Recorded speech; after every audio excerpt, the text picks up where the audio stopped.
3 aircraft carriers. Same ocean. Same war. The last time the United States deployed that kind of naval power to a single theater was 1991, the Gulf War, when America was leading a coalition of 34 nations to reverse the largest military invasion the Middle East had seen since World War II. 500,000 troops on the ground, 100,000 air sorties, the single most decisive use of American military power in the last 60 years. That was the last time, until October 2023, and the story you were given about why America stands with its ally is not wrong, but it is nowhere near the whole story. The part that is missing from every broadcast, every op-ed, every cable panel is the part that actually determines what comes next. Not just for Gaza, not just for Israel or Iran, but for the global architecture of power that has shaped the price of everything you buy, every trade route your economy depends on, and the military structure that has kept the world's major powers from going to direct war for 80 years.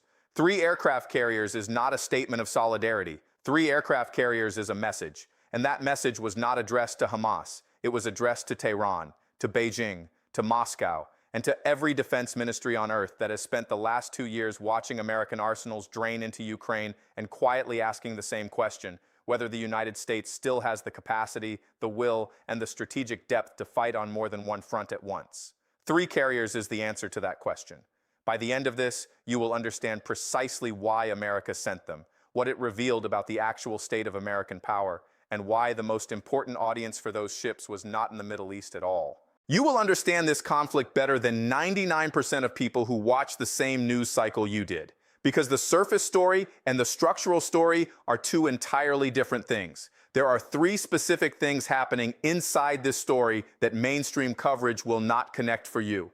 The first is deterrence architecture, the deliberate deployment of overwhelming force to prevent a second front from opening before it starts. The second is what strategic analysts have been calling the China signal, the least reported and most consequential reason those carriers were sent. The third is what military planners quietly refer to as the arsenal problem, a structural gap in American military capacity that the carriers were partially deployed to conceal. Here is the anchor number that makes sense of all 3, $6.5 million. That is what it costs, according to the Congressional Budget Office, fiscal year 2022, to operate a single carrier strike group for a single day.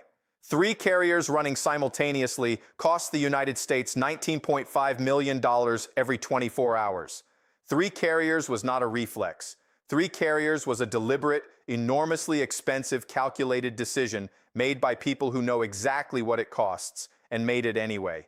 Because the alternative, what happens if you do not send 3, was calculated to cost more. That calculation is what this is actually about. The doctrine behind that calculation has a name, 2 names actually, forward deterrence and escalation dominance. Forward deterrence means you deploy force before the escalation happens, not in response to it. You park $26 billion worth of floating air power in a contested sea. You make it visible, you make it undeniable, and the calculated hope is that nobody on the other side moves. Escalation dominance means something slightly different. It means you hold the capacity to match and exceed every step your adversary takes up the conflict ladder. You do not have to use it. You simply have to credibly possess it. Together, these 2 doctrines have governed American naval strategy since the Reagan administration, and the carrier deployment of October 2023 was their fullest, most expensive expression in 30 years. The USS Gerald R. Ford, America's most advanced carrier, commissioned in 2017, a $13 billion platform, was positioned in the eastern Mediterranean within 72 hours of the October 7th Hamas attack. And yet, the carriers were not sent to help Israel fight Hamas. Because here is the detail that changes everything, and the reason you have not heard it stated plainly anywhere. The most important audience for those 3 carriers was not in the Middle East. It was 7,000 miles away, and they were watching every single move. China, not Iran. Not Hezbollah, China. Specifically, the People's Liberation Army Navy and the strategic planners in Beijing who had spent the previous 18 months watching American military focus, ammunition, political capital, and public attention pour into Ukraine, and who had drawn very specific conclusions from that about what it meant for Taiwan. Here is what their own analysis had concluded. In testimony before the U.S. House Armed Services Committee in February 2024, Admiral John Aquilino, commander of U.S. Indo-Pacific Command, stated the following: "The PRC has accelerated its timeline for achieving the capability to take Taiwan by force." The previous assessment, that Beijing was targeting military readiness by 2027, had been revised forward. The window was no longer a distant planning horizon. It had become an operational concern. And the logic driving that acceleration was straightforward. Every HIMARS rocket shipped to Ukraine is a HIMARS rocket not stockpiled in the Pacific. Every Patriot battery defending Kyiv is a Patriot battery not defending Seoul or Tokyo. Every hour of American strategic attention consumed by European defense is an hour not allocated to the Pacific architecture that has deterred a Chinese move on Taiwan since 1996. The question Beijing was running in October 2023 was precise. Is America too stretched to respond to two simultaneous crises? 3 carriers was the answer. It was America communicating in the language that strategic planners actually read. We can sustain a Middle East deployment, honor our NATO commitments, and still have enough carrier capacity to make clear that the Taiwan Strait remains contested ground.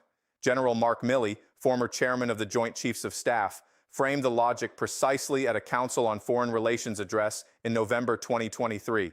The carrier deployment was a signal with multiple audiences. The primary audience was not the one on the front page. That is not a diplomatic observation. That is a statement of strategic architecture, and Beijing received it. The People's Liberation Army conducted 3 separate naval exercises in waters surrounding Taiwan in October and November 2023. 3 measured, visible responses to American positioning in the opposite hemisphere. 2 superpowers, communicating, not with words, with tonnage. That silent contest of positioning and counter-signal, running simultaneously beneath the coverage of airstrikes and hostage negotiations, is the story underneath the story. It is the structural context inside which every decision, every escalation, every ceasefire calculation in the Middle East is being made. And it connects directly to the second layer, the layer that is more structurally disturbing than the first. Forward deterrence has a structural problem. For deterrence to work, it must be credible. The other side must believe not just that you have the force, they can see the ships, that part is easy, but that you have the will to use it, the ammunition to sustain it, and the political cohesion to absorb a prolonged engagement. By October 2023, all 3 of those conditions were under serious, documented pressure. Start with ammunition. The Congressional Research Service published an assessment in September 2023, 1 month before the carriers deployed, that the United States had transferred approximately 1.7 million 155mm artillery shells to Ukraine over the previous 18 months. 1.7 million. For context, at that point, the United States was producing roughly 14,000 shells per month. Replacing what had been sent to Ukraine at peacetime production rates would take over 10 years. 10 years. That number sits in every strategic calculation on Earth. And the carriers, representing combined air wings of over 130 aircraft, cannot fire artillery shells. They were a demonstration of overwhelming strength in the one domain where American capacity remained genuinely intact. But they were also, in a quiet and precise way, a curtain. They made visible what was formidable. They kept invisible what was depleted. Here is where this enters your wallet. The United States defense budget for fiscal year 2024 was $886 billion, the largest in American history, according to the Office of Management and Budget, January 2024. $886 billion. And yet the single most consequential constraint on American military effectiveness in that moment was not ships, not aircraft, not satellites. It was a 70-year-old ammunition type that American factories had not been funded to produce at wartime volume. That is not a technology problem. It is an industrial policy problem. A consequence of 30 years of peacetime procurement decisions in which nobody in Congress had the political incentive to fund ammunition production capacity that would sit idle in a warehouse until it was needed. And the $886 billion budget, your tax dollars, was not closing that gap. Not yet. Now the second dimension, political cohesion. The supplemental aid package for Israel and Ukraine, $95 billion, was put before Congress by the Biden administration in October 2023, the same week the carriers deployed. It was not passed until April 2024. 6 months.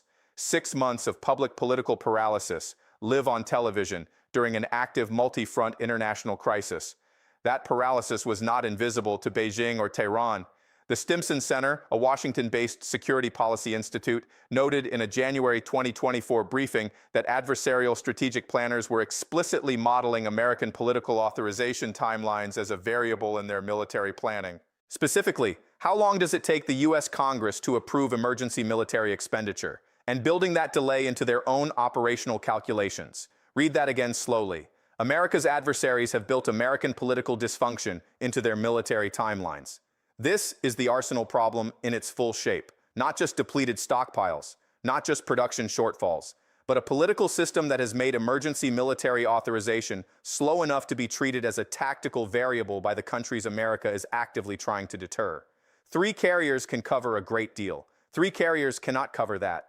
And this is the precise intersection of visible power and concealed vulnerability, that every defense ministry from Moscow to Beijing to Tehran was doing the arithmetic on in real time, not based on speculation. Based on publicly available congressional testimony, open source production figures, and 6 months of watching American lawmakers argue on camera. The curtain is only effective as long as no one looks behind it. Here is the part nobody on television will say plainly. And the reason they will not say it is exactly the reason you need to hear it. Because what those 3 carriers actually revealed was not American strength. It was American exposure. And the implications of that reach into every country on Earth. There is a concept in military strategy called the culminating point. Karl von Clausewitz defined it in the 19th century. But the logic is permanent. It is the moment at which an advancing force has extended itself so far in logistics, in political will, in global commitments, that it has lost the capacity to continue projecting strength and become structurally vulnerable to reversal. America in October 2023 was not at its culminating point, but it was approaching something perhaps more dangerous: the visibility threshold, the point at which the gap between projected power and actual capacity becomes visible to enough adversaries simultaneously. Here is what that gap looked like in concrete numbers. 3 carrier strike groups operational in one theater cost $19.5 million per day, sustained over 60 days, roughly the initial deployment period for both the Ford and Eisenhower carrier groups. That is approximately $1.17 billion. For 60 days of deterrence signaling in a single theater, not warfighting, signaling. The Ford and Eisenhower represented 2 of the 11 active carrier strike groups in the U.S. Navy.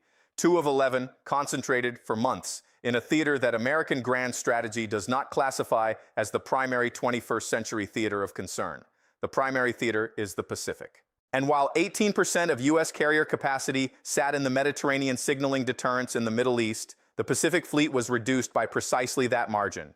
Beijing's naval planners did not need classified intelligence to run that calculation. They needed a calendar and a public Navy deployment roster. The gap between announced posture and operational reality was measurable from open sources. Before I continue, something deserves a full stop. Because underneath all of this, the doctrines, the signal architectures, the arsenal calculations, there are human beings whose lives this machinery was failing to protect. As of January 2024, the Palestinian death toll in Gaza had exceeded 23,000, according to Gaza Health Ministry figures, a number that included, per UNICEF's January 2024 report, approximately 9,900 children.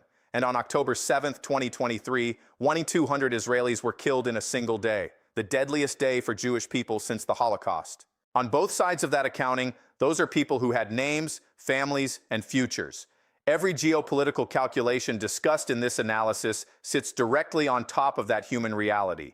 That context is not peripheral to the strategic analysis. It is the reason the strategic analysis matters at all. Now, the worst-case scenario. The RAND Corporation's Middle East Regional Stability Assessment, published in December 2023, put the probability of significant direct Iranian military involvement in the conflict under conditions of sustained Gaza fighting and continued Hezbollah escalation at 35 to 45% within 12 months. 35 to 45%. And that number was described as rising, not static. With each week, the conflict continued without resolution. What does direct Iranian involvement actually mean for you?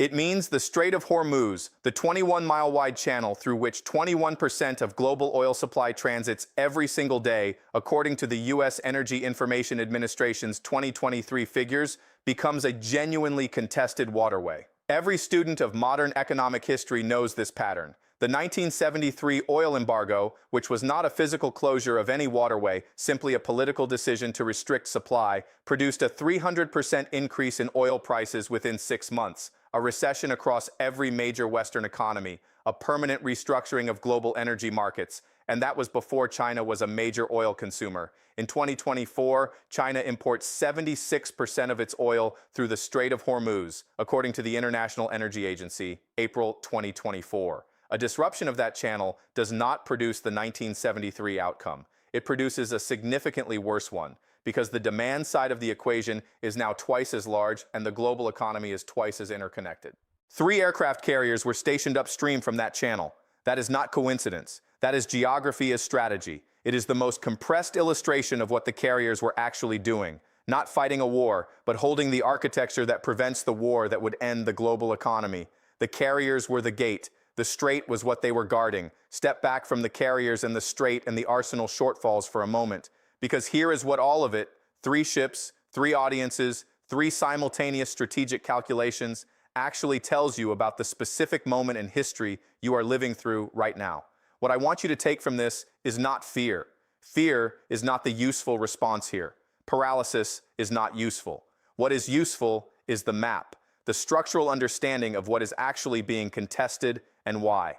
Because when you understand the forces driving these decisions, the forward deterrence logic, the China signal, the arsenal problem, the Hormuz choke point, you can see what is actually at stake before the headlines announce it. And that is the most durable advantage available to any person navigating a world that is reorganizing this fast. Now, the counter-argument deserves a fair hearing, because serious analysts with genuine credentials look at everything laid out here and land somewhere considerably calmer. Their argument runs like this. America has had its decline announced before, after Vietnam, after the 2008 financial crisis, after the withdrawal from Afghanistan. Every time, the diagnosis was premature. American industrial capacity, when genuinely mobilized, is historically extraordinary. The World War II production ramp-up remains the most astonishing economic mobilization in the modern era.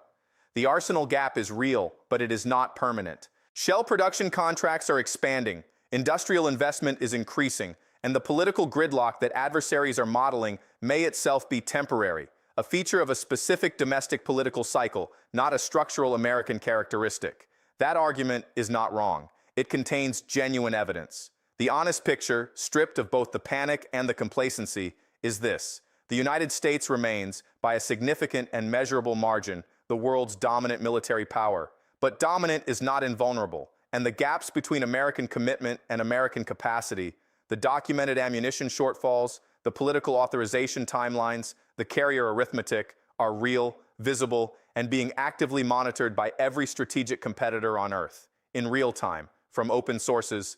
3 carriers was not a sign of weakness, but it was not purely a sign of strength either.